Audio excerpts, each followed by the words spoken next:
जैसे अभी आपको पता है कि वो दो निकम्मी आत्मा, एक ने कहा इसमें भगवान आता है।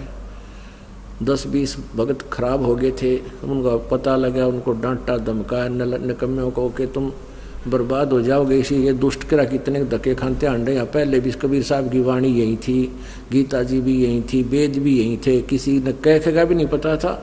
इस दास से थोड़ा बहुत ज्ञान सुन के पंसारी बनना चाहते हैं। हमने तो बड़े बड़े ढाणे हैं, ये दो कुतरू फेर पैदा होते हैं। कहते हैं संगत माए कुसंगत उपजा, जैसे बन में बांस पाग किस आग लगा दे करे बनखंड का भी नाश। ऐसे दुष्ट टाइप के इंसान होते हैं जो संगत में से कुसंगत उपजती है। जैसे वन के अंदर बांस उग जाता है, वन में बांस होता बम्बू, वो क्या होता है कि जब तेज हवा चलती है तो ऐसे थपेड़े लगते हैं, वो ऐसे आपस में घिस के और उन बांसों से आग लग जाती है और पूरे दावा नल का रूप धारण कर लेती है, पूरे बनखंड को, पूरे जंगल का नाश कर देती है। कहते हैं ऐसी नकमी आत्मा जो होती हैं वो संगत में से कुसंगत उत्पन्न हो जाती है, वो आपस में बकवास करके पूरी संगत का नाश कर देते हैं। तो ऐसे कीड़ों से भी हमने सावधान रहना चाहिए। कोई भी भक्ति मार्ग का आपको गाइडलाइन दास देगा, अन्य कोई नहीं दे सकता। आप जी ये भी नहीं कह सकते, किसी कोई पूछता आपसे कि सुवर्ण कैसे करूं मैं, दूसरे मंत्र का सतनाम का सारनाम का तो आपने जिक्र करना ही नहीं है किसी के सामने। आप नहीं बता सकते उसको कि ये मंत्र बाहर छोड़िए अंदर ले, नहीं तो आप उसके गुरु हो जाओगे, आपका नाम खंड हो जाएगा। आप उसको ऐसे बता सकते हो कि गुरुजी ने मुझे ऐसे बताया, मैं तो ऐसे सेवन करता हूँ। वो भी सतनाम जिसने ले रखा हो, जिसने ले नहीं रखा उसको नहीं बता सकते। जिसने ले रखा है वो कहता मेरे भूल लगी है। और वैसे तो हम यहाँ शुद्ध करा देते हैं, यहाँ भी आपको पूछ सकते हो। वैसे भी जिसने उपदेश ले रखा है, दूसरे ने भी ले रखा, सतनाम दोनों ने ले रखा है, उसको ये नहीं कह सकते आप कि ये पहला मंत्र ऐसे छोड़ दूसरा ऐसे लेती, आपका नाम खंड हो जाएगा, क्योंकि आप उसके गुरु बन गए। आप उसको इतना कह सकते हो कि गुरुजी ने हमें ऐसे बताया है, ये मंत्र ऐसे छोड़ना है, ये ऐसे लेना है।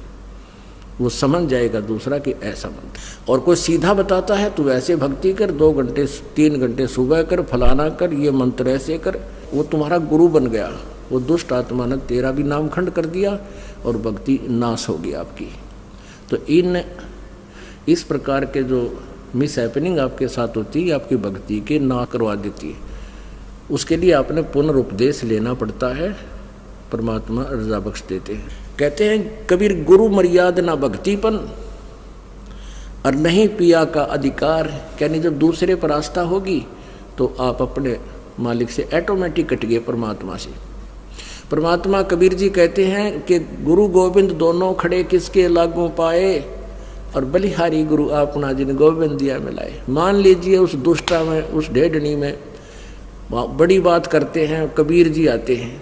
वैसे तो भूत आता उसमें कत्ती जैसे ये, तो परमात्मा ये कहना चाहते हैं गुरु भी खड़ा है और मैं भी आके खड़ा हो जाऊं। यानी मेरा कृपा पात्र संत जो तुम्हारे संपर्क में है वो और मैं साथ में दोनों खड़े हो जावा। तो तुमने मुझे नहीं अपने गुरु जी को स्वीकार करना, प्रणाम करना है। तो मैं तुम्हें पसंद करूंगा, तब मैं तुझे चाहूंगा, तब मेरे अपने मानूंगा। नहीं तो तुम्हें कोई भी भ्रमित कर देगा मेरे रूप में आके। आपने गुरु जी के अतिरिक्त किसी को नहीं आदर देना, भगवान को भी नहीं देना। मतलब यहाँ तक कह दिया। जब उस मान लीजिए उस दुष्टा में कबीर जी आते तो भी मना करते हैं कि नहीं तो गुरु जी को भी मानो। और जो दुष्ट आत्मा उनके पास जाते हैं वो तो उनको भक्ति नाम का अंश नहीं, उनका भट्ठा बैठ गया। तो ऐसे हमने कहते हैं जैसे माता गर्भ को रख यतन बना और ठेस लगे तक क्षीण हो जाती रही, ऐसे भक्ति जा। जैसे किसी बहन को मुश्किल से गर्भ रहा हो कई वर्षों में, फिर वही जानती है कि किस प्रकार इस लाल को, इस बच्चे को परिपक्व करना है। सपने में भी डर लगता है कि कहीं करवट बदलते समय बालक पर दाब ना आ जाए, मेरा गर्भ खराब हो जा। कितनी चिंतित रहती है, ऊंचे नीचे पर पैर ना टिक जा, भगवान कहीं खान पीन में ऐसी गर्म वस्तु ना खा लूं जिससे मेरा बालक खराब हो जाए। तो इतना डर कर आपने इस भक्ति रूपी गर्भ को प्रफुल्लित करना है। जैसे माता गर्भ को रख यतन बना और ठेस लगे तो छन हो तेरी, ऐसे भक्ति जा। नारी कहावे पीव की रहे और संग सोए, जार सदा मन में बसे खसम खुशी क्यों होवे। देख कितनी गहरी बात बताई जाता है। नार कहावे पीव की, और कहते हैं रह और संग सोए, और जार सदा मन में बसे फिर खसम खुशी क्यों होए। आन उपासना, अन्य के अंदर आस्था नहीं रखनी। जैसे परमात्मा कबीर जी आए थे, 64 लाख शिष्य थे उनके उस समय, उन्होंने कभी नहीं बताया कि मेरे स्थान में किसी और में भगवान आवे है, उसमें जाकर पूज लो। अब उन दुष्टा ने के बका रखे ये बालक कि गुरु जी ने कहा है कि तुम ऐसे करो और ऐसे करो और उसको भगवान मानो, और गुरु जी का आगे नहीं बताना, नहीं वो नाराज हो जाएंगे। इन मंदबुद्धियों ने यह भी मान ली गुरु जी का आदेश।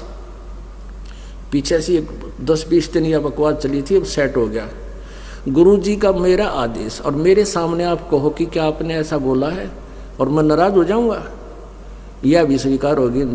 तो ये ऐसे कुसंगत होती है, वो बर्बाद करती है उन्हीं को जो मंद बुद्धि होते हैं।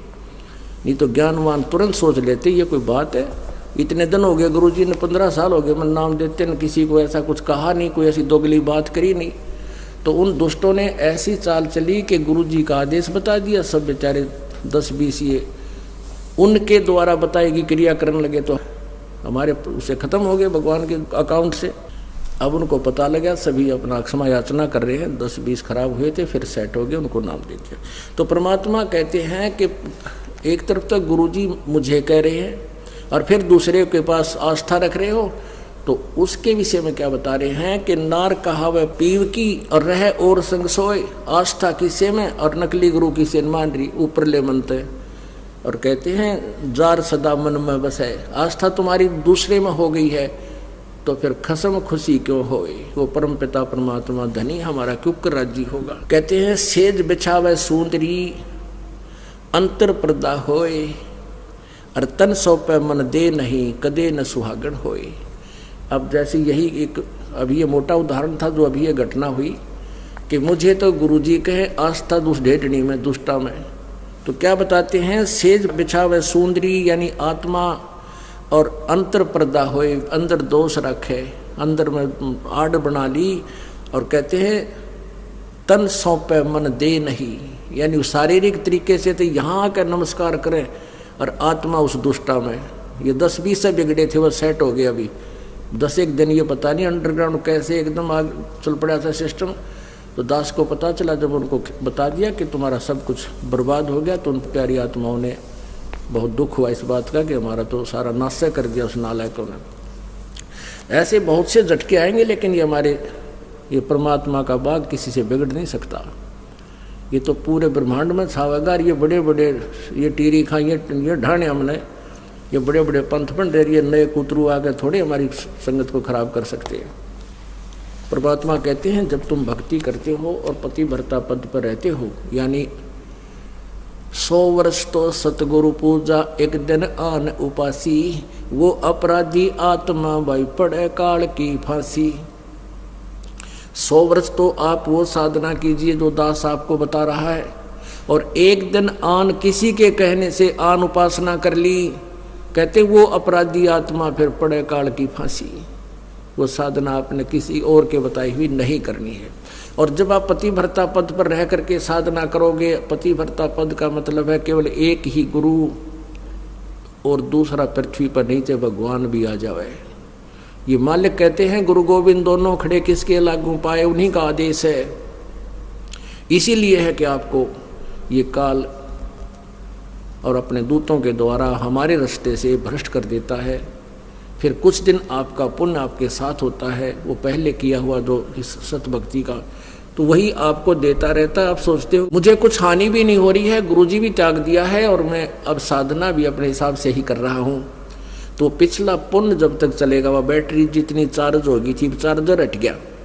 चार्जर हटा देने से बैटरी फिर भी काम करती है, इन्वर्टर के पंखे बल्ब फिर भी जगते रहते हैं, लेकिन आगे चार्जर ठीक ना लगने से फिर एकदम सभी आपदाएं आएंगी, सभी बल्ब भी बंद हो जाएंगे, चश्मे ट्यूब बंद हो जाएंगी, पंखे भी नहीं चलेंगे क्योंकि वो डिस्चार्ज होगी। तो परमात्मा कहते हैं 100 वर्ष तक सतगुरु पूजा एक दिन आन उपासी, वो अपराधी आत्मा फिर पड़े काल की फांसी। और पतिव्रता पद पर यानी अन्य की कोई आस्था नहीं रखनी, केवल ये दास जो बताओ वही साधना आपने करनी है, उसी तरह नियम रखने हैं।